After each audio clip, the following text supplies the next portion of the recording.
नमस्कार मेरे विद्यार्थी मित्रों। नाना साहब की पुत्री देवी मैना को भस्म कर दिया गया। Chapter number 5th class 9th क्षितिज से आज हम इस चैप्टर को डिस्कस करने वाले हैं। इसका वीडियो बन चुका है बच्चों। ये लेसन मैं बहुत सरल भाषा में आपको समझा चुकी हूँ। अगर वीडियो नहीं देखा है तो वो देख सकते हैं।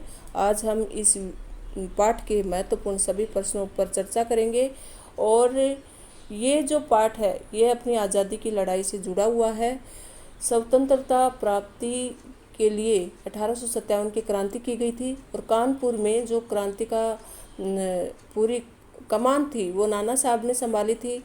तो कानपुर में इन्होंने अंग्रेज़ों को मौत के घाट उतार दिया था और उसके बाद ये कानपुर छोड़कर भागे थे, लेकिन अपनी पुत्री को वहाँ से नहीं निकाल पाए थे और पुत्री को वहीं महल में छोड़कर चले गए। तो अंग्रेज़ों ने नाना साहब से बदला लेने के लिए उसकी पुत्री को, मैना देवी को जलाकर भस्म कर दिया था। जब भी हमारे देशवासी इस घटना को पढ़ते होंगे या सुनते होंगे तो ज़रूर इस निर्मम वध के बारे में सुनकर अंग्रेज़ों के खिलाफ मन में आक्रोश पैदा हुआ होगा। बच्चों, बहुत ही निर्मम घटना थी ये। चलिए आज हम इसके महत्वपूर्ण सभी प्रश्न उत्तर पढ़ेंगे। प्रश्न उत्तर के माध्यम से भी ये सारी स्टोरी आपको समझ में आ जाएगी कि किस तरह से मैना देवी को अंग्रेज़ों ने भस्म किया था और नाना साहब की क्या गलती थी, नाना साहब के खिलाफ अंग्रेज़ इतना विरोध में क्यों थे, क्यों ऐसा हुआ था। चलिए शुरू करते हैं। ये है नाना साहब और यहाँ पर देखो ये ऐसे जलाकर भस्म कर दिया गया था। ये नाना साहब का महल दिखाई दे रहा है।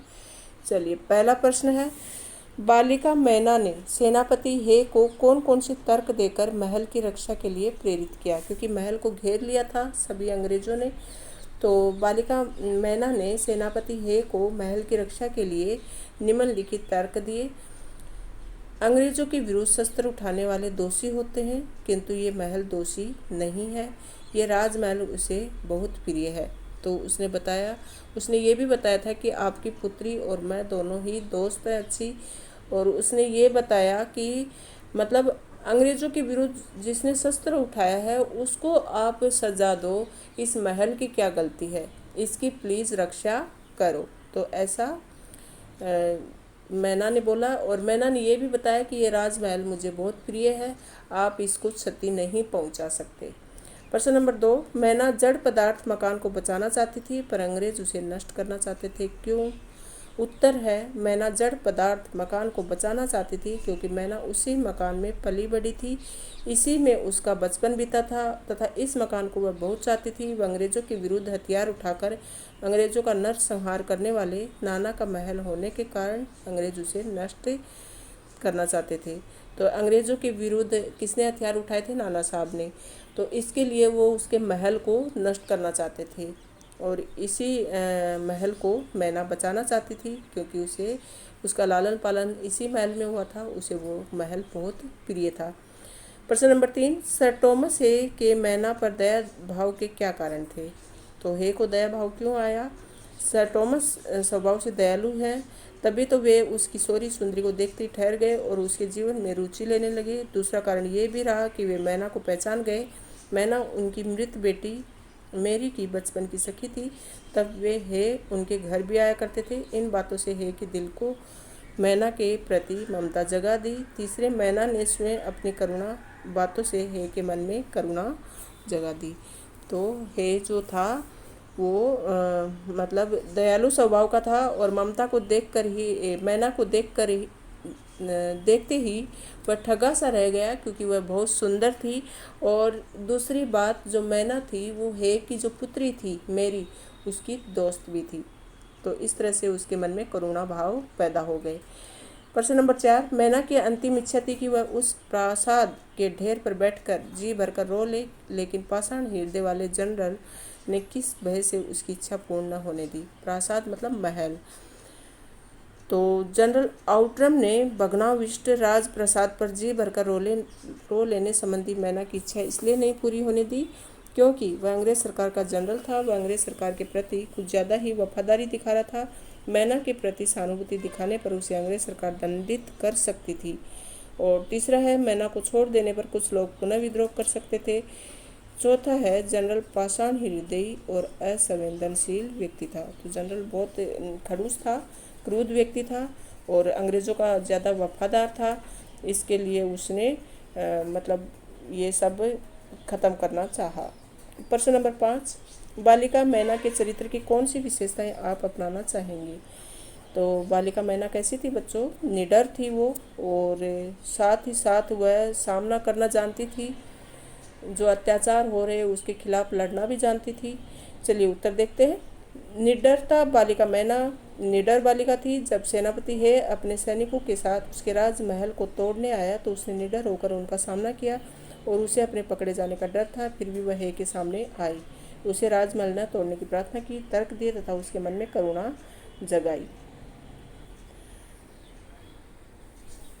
प्रश्न नंबर 6, टाइम्स पत्र ने 6 सितंबर को लिखा, बड़े दुख का विषय है कि भारत सरकार आज तक उसे दादा नाना साहब को नहीं पकड़ सकी। इस वाक्य में भारत सरकार से क्या आशय है? तो भारत सरकार से आशय है कि प्राचीन भारत में ब्रिटिश शासन के निर्देश पर चलने वाली ये सरकार, जिसे अंग्रेज अधिकारी चलाते थे और भारतीयों पर अत्याचार करते थे। मतलब नाम तो भारत सरकार था लेकिन पूरी कमान अंग्रेजों के हाथ में थी। अंग्रेज चलाते थे पूरी शासन व्यवस्था। प्रश्न नंबर 7, स्वाधीन आंदोलन को आगे बढ़ाने से में इस प्रकार के लेखन की क्या भूमिका रही होगी?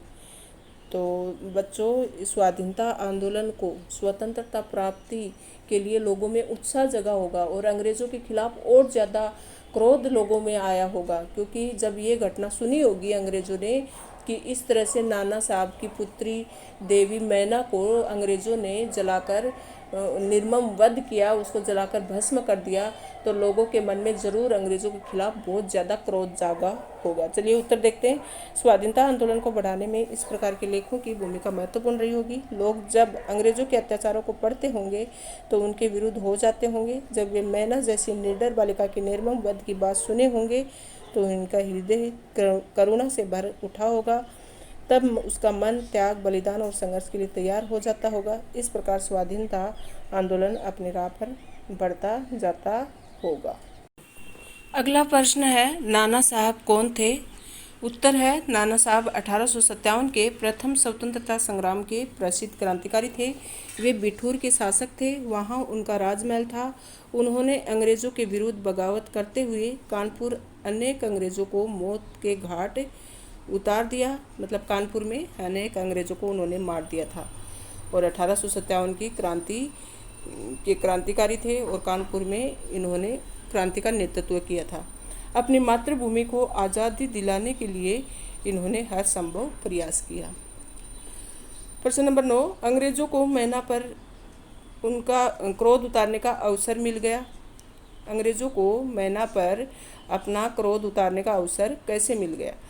तो उत्तर है, कानपुर में अंग्रेज़ों के विरुद्ध हथियार उठाने और अनेक अंग्रेज़ों को मौत के घाट उतारने के बाद नाना साहब अंग्रेज़ी सेना का मुकाबला न कर सके और कानपुर से भाग गए। वे जल्दी में अपनी पुत्री मैना को साथ न ले जा सके, इससे अंग्रेज़ों को मैना पर क्रोध उतारने का मौका मिल गया। प्रश्न नंबर 10, अंग्रेज़ बिठूर की ओर क्यों गए? अंग्रेज़ बिठूर की ओर इसलिए गए क्योंकि वे कानपुर में नाना साहब को पकड़ न सके। नाना साहब अपने बिठूर स्थित राजमहल में हो सकते हैं, इसलिए वे बिठूर की ओर चले गए। वे नाना साहब को पकड़ना चाहते थे। प्रश्न नंबर 11, बिठूर पहुंचकर अंग्रेज सैनिक दल ने क्या किया? उत्तर है, बिठूर पहुंचकर अंग्रेज सैनिक दल ने नाना साहब का राजमहल लूट लिया। नाना साहब का महल ध्वस्त करने के लिए तोपें लगा दी। प्रश्न नंबर 12, मैना कौन थी? उसे देखकर अंग्रेज सेनापति को आश्चर्य क्यों हुआ? उत्तर है, मैना नाना साहब की पुत्री थी। उसे देखकर अंग्रेज सेनापति को इसलिए आश्चर्य हुआ क्योंकि जब सैनिक दल महल में लूटपाट कर रहा था तब वह बालिका कहीं दिखाई न थी। अब उसके अचानक प्रकट होने से उन्हें आश्चर्य हो रहा था। प्रश्न नंबर 13, मैना ने सेनापति से क्या निवेदन किया और क्यों? तो मैना ने सेनापति से महल नष्ट करने की और उसे रक्षा का निवेदन किया क्योंकि ये महल उसे अत्यंत प्रिय था। इसके अलावा वह इसी महल में पली बड़ी थी। तो महल उसे प्रिय क्यों था? क्योंकि वह उसका लालन पालन इसी महल में हुआ था और महल को नष्ट नहीं करने और उसकी रक्षा करने का निवेदन मैना ने किया। किसे? सेनापति से। प्रश्न नंबर 14, सेनापति हे मैना का निवेदन क्यों स्वीकार नहीं कर पा रहे थे? क्योंकि मैना को अपनी पुत्री मैरी की सहचरी जानकर सेनापति हे के मन में सहानुभूति उत्पन्न हुई। उसके बाद भी वे मैना से निवेदन इसलिए स्वीकार नहीं कर पा रहे थे क्योंकि वे अंग्रेज सरकार के कर्मचारी थे। उनका आदेश मानना उनका कर्तव्य था। प्रश्न नंबर 15, आउटरम कौन था? वह सेनापति हे पर क्यों बिगड़ उठा? तो आउटरम तो बिगड़ेगा ही ना, क्योंकि सेनापति हे ने महल को नष्ट नहीं किया था और उसकी पुत्री जो थी उसकी भी रक्षा की उसने। तो इसके लिए चलिए उत्तर देख लेते हैं। आउटरम अंग्रेजी सेना का प्रधान सेनापति था। वह सेनापति हे पर इसलिए बिगड़ उठा क्योंकि सेनापति हे ने नाना साहब के महल पर तोप के गोले बरसाकर अब तक नष्ट नहीं किया। हे द्वारा कर्तव्य की अवहेलना करते देख नाराज हो गया था। प्रश्न नंबर 16, सेनापति हे दुखी होकर नाना साहब के राजमहल से क्यों चले गए? तो उत्तर है, सेनापति हे मैना के निवेदन पर उस महल को बचाने के लिए सहमत हो गए थे। उन्होंने इसके लिए जब प्रधान सेनापति आउटरम से विनय पूर्वक कहा तो आउटरम किसी भी तरह न माना। अपनी इस तरह उपेक्षा देखकर हे दुखी होकर वहाँ से चले गए। प्रश्न नंबर 17, सेनापति हे के जाते ही अंग्रेज सैनिकों ने क्या क्या किया? तो नाना साहब के महल को घेर लिया, फिर फाटक तोड़कर हर जगह मैना को ढूंढने लगे ताकि मैना को पकड़ सके। प्रश्न नंबर 18, आउटरम सेनापति हे का अनुरोध स्वीकार नहीं कर पा रहा था क्योंकि?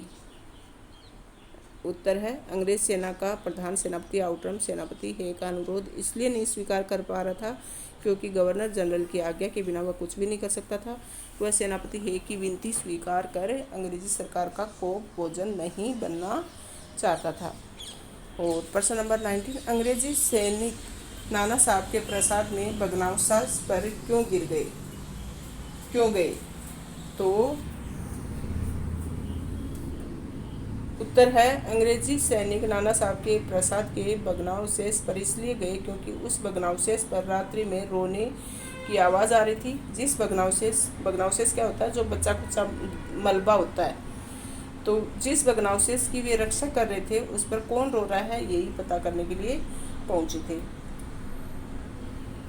प्रश्न नंबर 20, मैना अपने महल से बहुत लगाव रखती थी, इसका प्रमाण स्पष्ट कीजिए। तो प्रमाण ये है कि उसने निर्भीकता पूर्वक सेनापति हे से महल की रक्षा करने की प्रार्थना की। और दूसरा है, अंग्रेजों द्वारा नष्ट किए गए प्रासाद मतलब महल, तो उस महल के अवशेष पर कुछ देर रोना चाहती थी।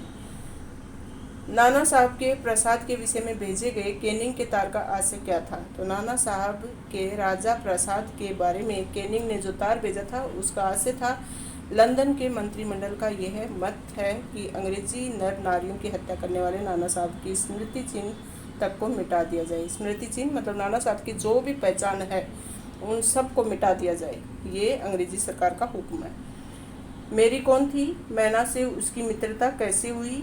तो स्टूडेंट्स आप जानते हो ना कि हे की जो पुत्री थी वह मेरी और ये मैना दोनों आपस में दोस्त थी। मेरी अंग्रेज सरकार की सेनापति हे की पुत्री थी। मेरी और मैना दोनों हम उम्र थी। पहले सेनापति हे मैना के घर मेरी को लेकर आया करते थे। मेरी और मैना के इस तरह के मिलने से दोनों में मित्रता हो गई। तो थैंक यू स्टूडेंट्स, वीडियो अच्छा लगा होगा। सारे प्रश्नों के उत्तर आपको बहुत अच्छे से समझ में आ गए होंगे। किसी भी प्रकार का डाउट हो तो कमेंट बॉक्स में अवश्य लिखें और वीडियो को अंत तक देखने के लिए बहुत बहुत धन्यवाद। थैंक